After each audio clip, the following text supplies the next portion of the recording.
দেশের সব প্রাথমিক শিক্ষকদের জন্য টেট পাস বাধ্যতামূলক বড় নির্দেশ দিল সুপ্রিম কোর্ট।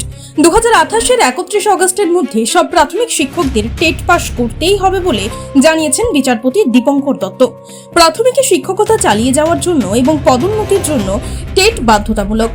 1 সেপ্টেম্বর মহারাষ্ট্রের একটি মামলায় এই নির্দেশ দিয়েছিল সুপ্রিম কোর্ট। এর জন্য চাকরিরত সমস্ত প্রাথমিক শিক্ষকদের 2 বছরের সময়সীমা বেঁধে দেয় দেশের সর্বোচ্চ আদালত। তবে আবার টেট পাশের সেই সময়সীমা আরও 1 বছর বাড়ালো সুপ্রিম কোর্ট। যদিও আদালতের স্পষ্ট নির্দেশ যে প্রাথমিক শিক্ষকদের 5 বছরের কম চাকরি রয়েছে তাদের টেটে বসতে হবে না, তবে ওই শিক্ষক যদি পদোন্নতি চান তাহলে টেট পাস বাধ্যতামূলক। আর যাদের 5 বছরের বেশি চাকরি রয়েছে তারা টেট দিতে না চাইলে চাকরি ছাড়তে হবে বলে জানিয়ে দেয় সর্বোচ্চ আদালত। তবে সেক্ষেত্রে তিনি অবসরকালীন সমস্ত সুযোগ সুবিধা পাবেন। আনন্দ আর ভালোবাসার দীপ্তিতে গড়া সমুজ্জ্বল পরমা, ঠিক তোমারই মতো। শ্যাম সুন্দর কোম্পানি জুয়েলার্স, আগরতলা, উদয়পুর, ধর্মনগর, কলকাতা।